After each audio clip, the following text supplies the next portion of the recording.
ॐ प्रत्यालीढपदार्पिताङ्घ्रिसवृद्घोराट्टहासापरा खड्गेन्दीवरकर्त्रिखरपरभुजाहुङ्कारबीजोद्भवा खरवाणीलविशालपिङ्गलजटाजूटैकनागैर्युता जाड्यन्यस्य कपालकर्तृजगतां हन्त्युग्रतारा स्वयम्। ॐ गुरुर्ब्रह्मा गुरुर्विष्णुः गुरुर्देवो महेश्वरः गुरुः साक्षात् परब्रह्म तस्मै श्री गुरवे नमः। तो आज हम निरुक्त के पाठ का पुनः क्रमशः आगे बढ़ाते हैं पाठ को।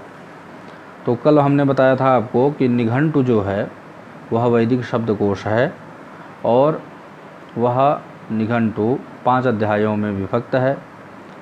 निघंटु पर ही निरुक्त नाम की व्याख्या है जिसको यास्काचार्य जी के द्वारा लिया गया है।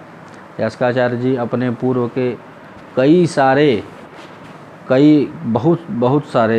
बहुत से ऋषियों की बातों को लेकर के उन्होंने एक संग्रह स्थापित किया है, उसको निरुक्त कहते हैं। उससे पहले भी निरुक्त हुए यास्काचार्य जी का जो योगदान है वह अभी तक सबसे महत्वपूर्ण है।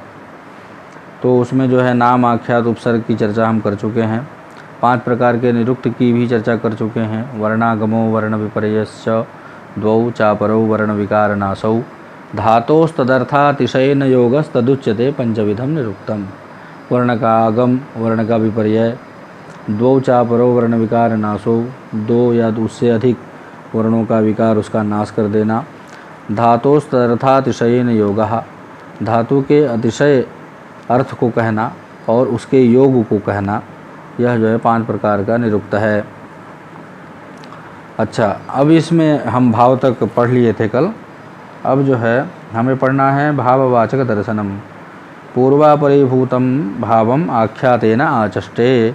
पूर्व और अपर रूप से जो भाव होता है उसी को आख्यात कहते हैं। भाव माने क्रिया, माने प्रारंभ से लेकर के अंतिम पर्यंत जो क्रिया होगी वह आख्यात है। उसमें ब्रजति पचति इति उपक्रम प्रभृत्य अपवर्ग पर्यंतम, मतलब ब्रजति पचति में ये जो 2 धातु है ब्रजति और पचति, ब्रजति माने जाना और पचति माने पकाना, यह जो 2 धातु है इन 2 धातुओं में प्रारंभ से लेकर के अंतिम तक की सिद्धि क्रिया तक ये पूरा आख्यात से जाना जाता है। इसके समर्थन में एक श्लोक भी है यहाँ, क्रियासु बह्वीषु अभिसंसृतो यः पूर्वापरिभूत इवैक एव क्रियाभिनिर्वृत्तिवशेन सिद्धः आख्यात शब्देन तमर्थमाहुः। मतलब बहुत सी क्रियाओं के द्वारा, मतलब बहुत सारी क्रियाओं पर आश्रित होकर के पूर्व और अपर के रूप में क्रियाभिनिर्वृत्ति वशेन, जब तक क्रिया की निवृत्ति न हो जाए तब तक, मतलब ये पूरी क्रिया मतलब निवृत्ति तक आख्यात शब्देन तमर्थम आहुः, उस अर्थ को आख्यात शब्द से जानना चाहिए। अच्छा, अब आगे सत्वोपदेश निरूपणम। सत्व क्या है भाई? तो कहते हैं किम अदः अद इति सत्वानाम उपदेशः। अद जो है, जैसे पूछते हैं सत्व, किसी की उपस्थिति यही सत्व है। कहते हैं यह क्या है?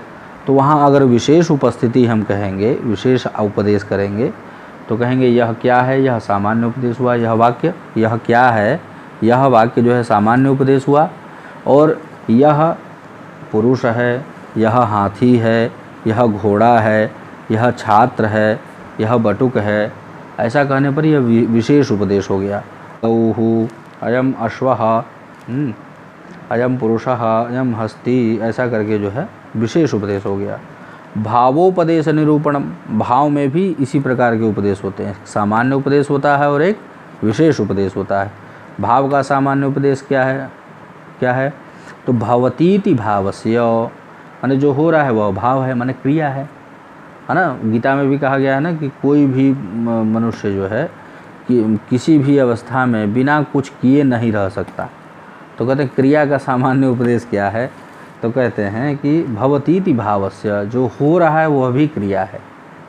मतलब यदि कुछ नहीं भी आप कर रहे हैं तो भी वह क्रिया हो रही है, ऐसा कुछ मतलब उसमें कुछ विशेष, जब विशेष करेंगे तब ये होता है आस्ते शेते ब्रजति तिष्ठति, यह क्रियाएं जो है विशेष में आ जाती। सामान्य में क्या है कि हो रहा है, कुछ हो रहा है माने क्रिया चल रही है। तो सामान्य उपदेश और विशेष उपदेश। अब कह रहे हैं कि शब्द नित्यत्ववादिना आक्षेपः, शब्द नित्य है कि अनित्य है। इसमें सर्वप्रथम पूर्व पक्ष के रूप में औदुम्बरायण आचार्य उपस्थित हो रहे हैं। उन्होंने कहा कि इंद्रियं नित्यम वचनम औदुम्बरायणः, है ना, तत्र चतुष्टयं नोपपद्यते।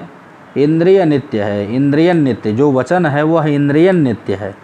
मतलब इंद्रियेषु यह नित्यम, इंद्रिय माने आत्मा, आत्मा नहीं, इंद्रियों में, इंद्रियों वाग इंद्रिय में जो वचन रहता है तभी तक वह वचन नित्य है। उसके बाद वह जो है अनित्य हो जाता है। यह औदुम्बरायण आचार्य का कहना है कि इंद्र माने आत्मा, स ये नय्यते लिंग्यते अनुमीयते।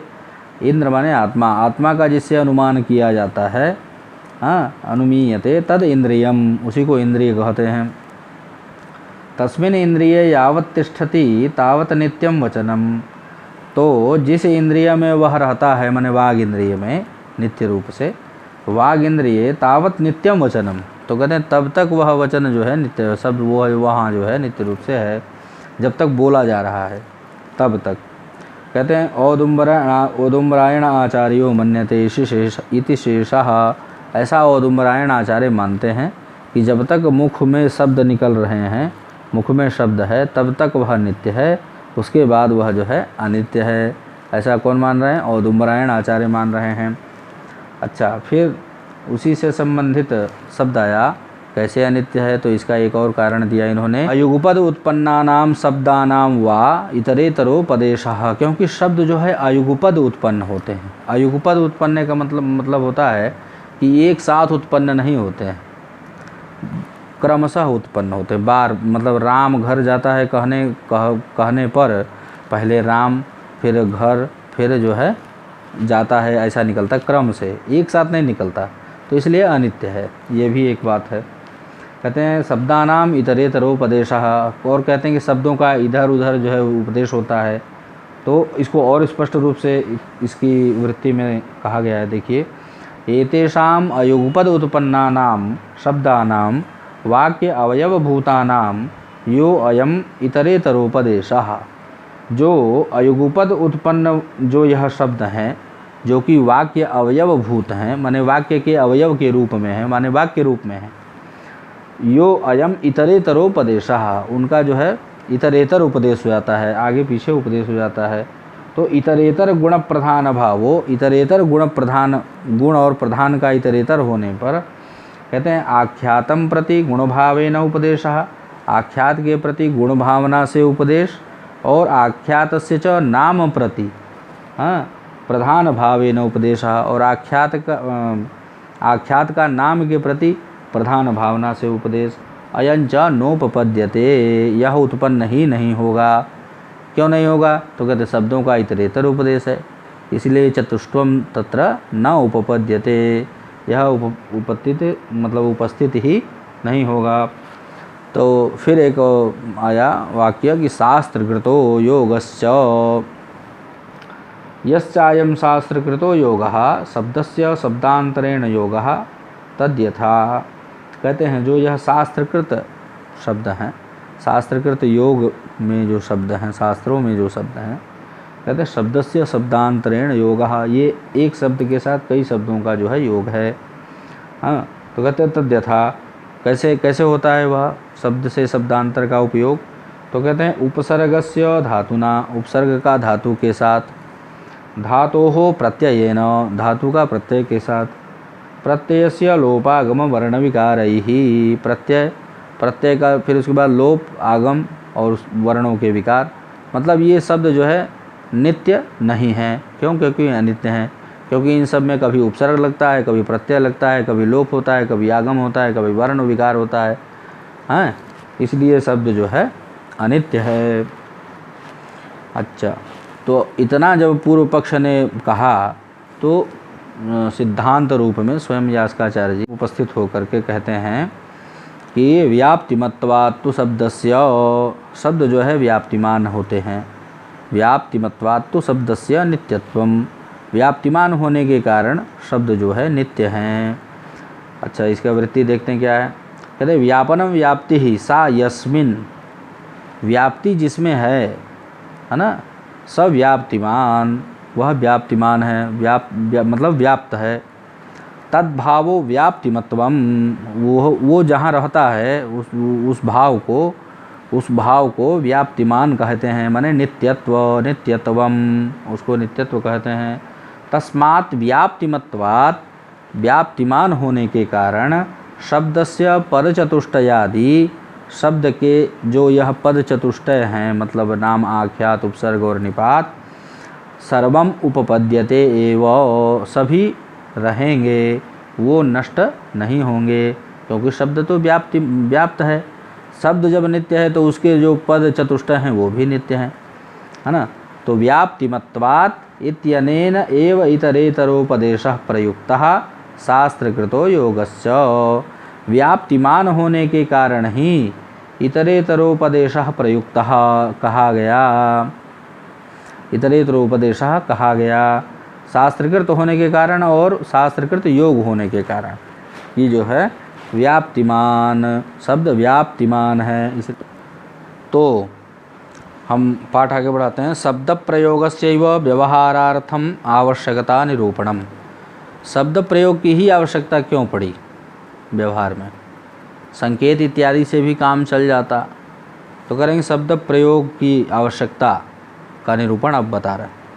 कहते हैं अणीयस्त्वाच्च शब्देन संज्ञाकरणम व्यवहारार्थम लोके, तो कहते हैं संकेत करने से बहुत वो बाद में समझ में आता है, संकेत करता रहता है कोई, बाद में समझ में आता है बहुत ध्यानपूर्वक देखने पर, तो कहते हैं वो जो है अणीय हो जाता, इसलिए शब्देन संज्ञाकरणम, शब्द से संज्ञाकरण किया जाता है।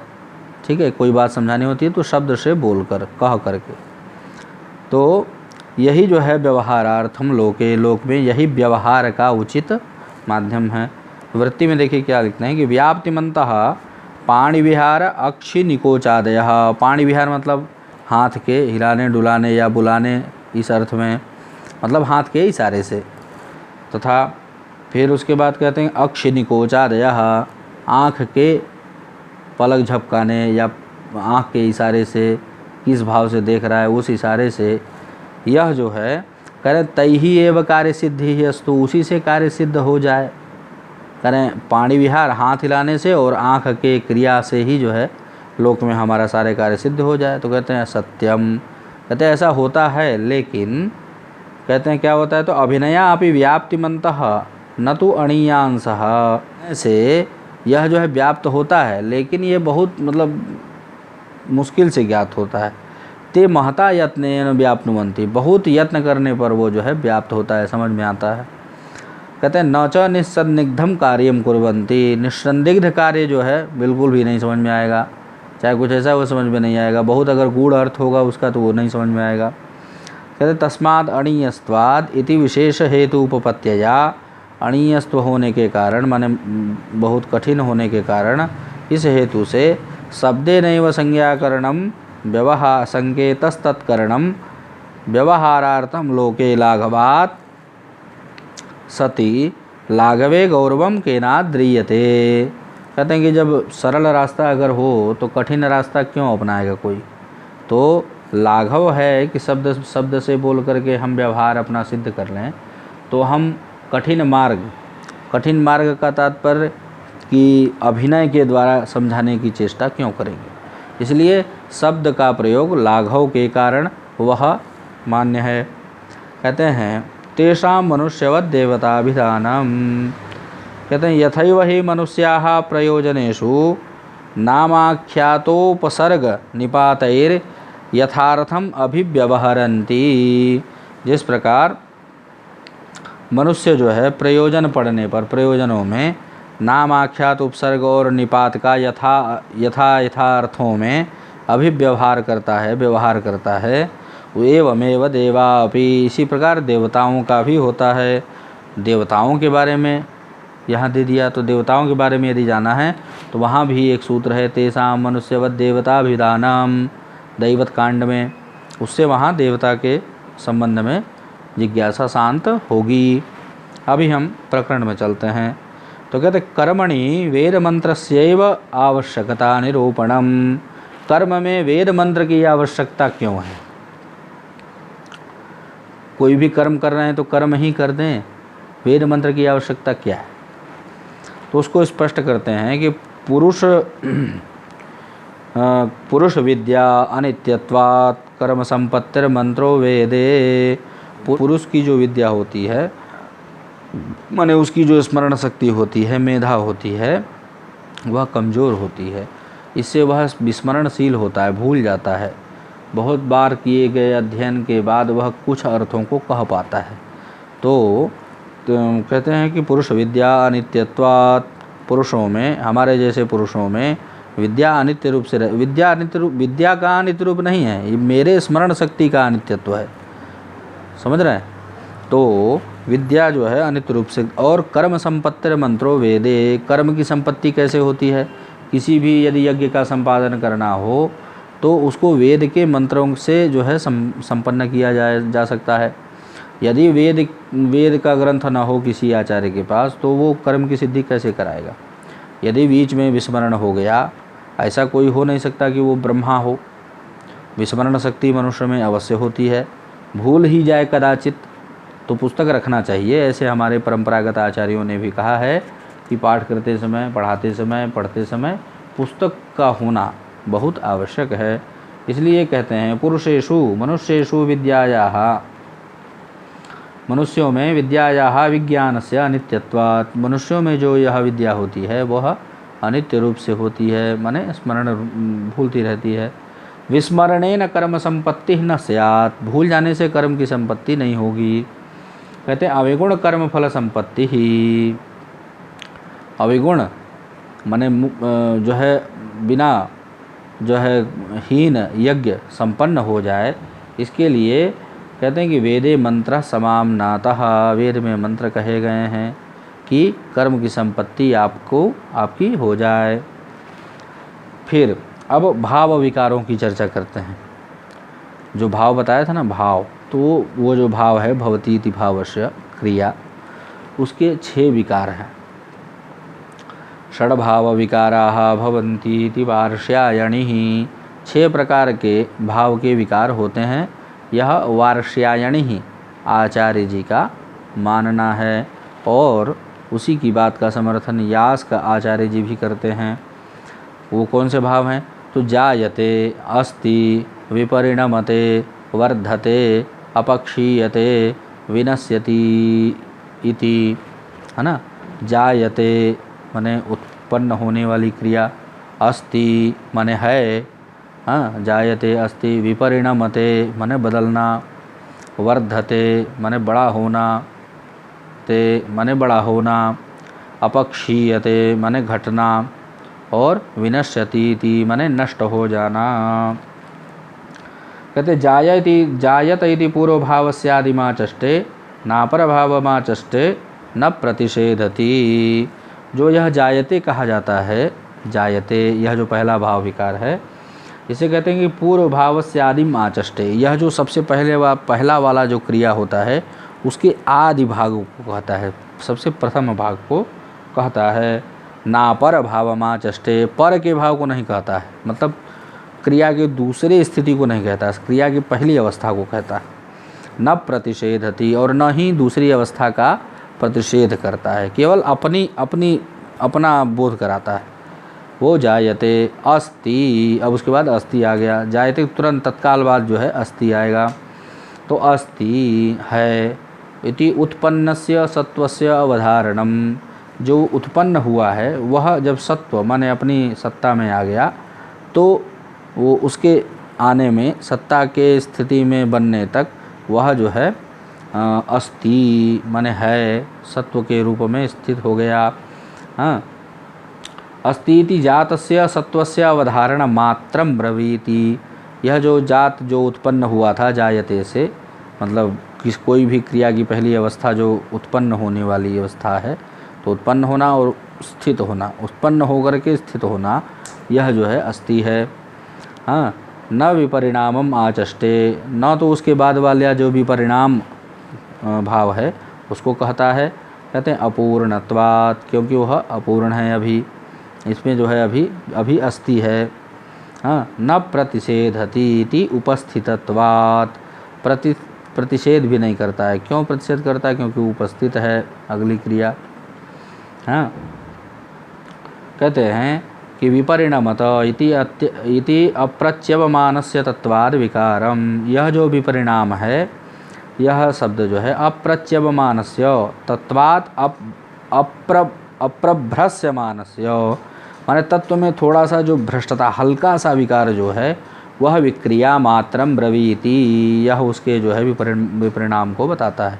न वृद्धेरर्थमाचष्टे, वृद्धि के अर्थ को नहीं कहता है। न प्रतिषेधति, न तो उसका वृद्धि का प्रतिषेध करता है, केवल विपरिणाम को ही बताता है।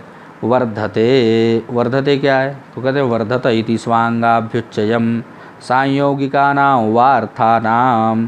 वर्धत, ये जो है चौथा, यह जो चौथा भाव विकार है वर्धते, यह वर्धते जो है अपने अंगों के अभ्युच्चय में और सांयोगिक अर्थों के द्वारा वर्धते में प्रयोग होते हैं।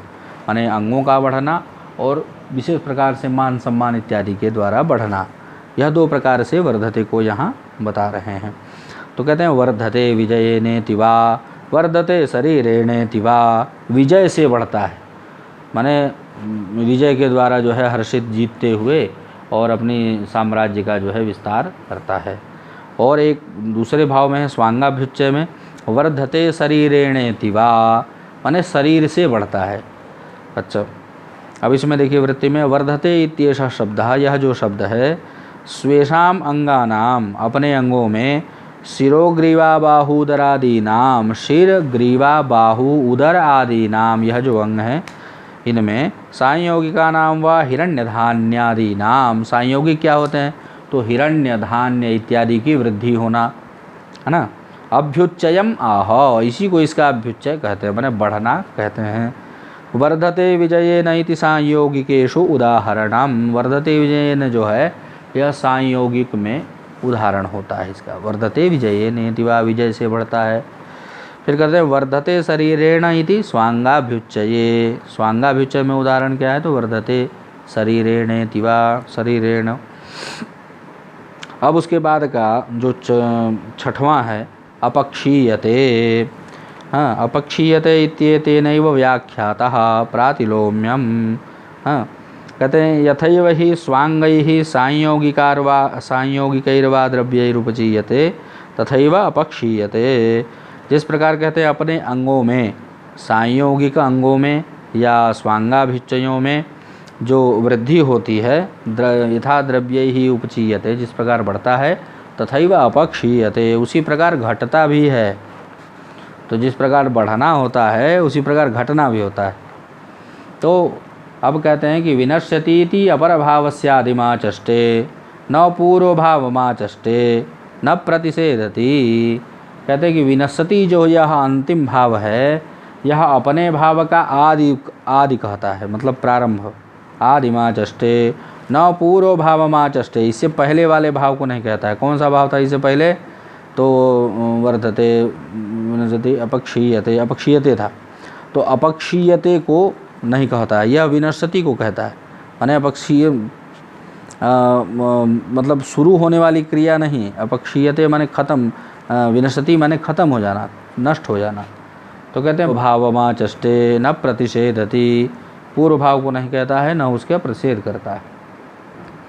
कहते हैं अतो अन्य भाव विकाराः एतेषामेव विकारा भवन्ति हस्माः, अन्य जो विकार होते हैं वह इन्हीं 6 विकारों के मतलब सब नामांतर लगभग होते हैं, नामांतर ही होते हैं। कहते हैं अन्य भाव विकारा षट का आद्य अन्यत्वेन भाव विकारा लक्ष्यन्ते, अन्य भाव विकारों का इसी में जो है लक्षण समझ लेना है। न ते पृथक संति, वो पृथक नहीं हैं। कहते किन तरह ही एतेषाम विकारा भवन्ति, यही जो है इसी के विकार होते हैं। तद्यथा कहते जनि शब्दवाच्यो निष्पद्यते अभिव्यज्यते, जनि जायते जो है यह निष्पद्य शब्द से, और क्या कहते हैं, अभिव्यज्यते, अभिव्यजन, इस अभिव्यजन होना इस शब्द से भी जाना जाता है। तो जायते जायते, निष्पद्यते, अभिव्यज्यते, यह 3 हो गया विकार एक ही नाम का। फिर अस्ति शब्दवाच्यो अस्ति, विद्यते, भवति, अस्ति शब्द से अस्ति, भवति, विद्यते, यह 3 और हो गया। फिर कहते हैं विपरिणमते, विपरिणमते से अन्य शब्द समानार्थक क्या है, तो कहते हैं विपरिणमते का जीर्यति, यह जो है यह इसका नामांतरण है। कहते हैं वर्धति शब्दवाच्यो वर्धते, पुष्यति, उपचीयते, वर्धते यह जो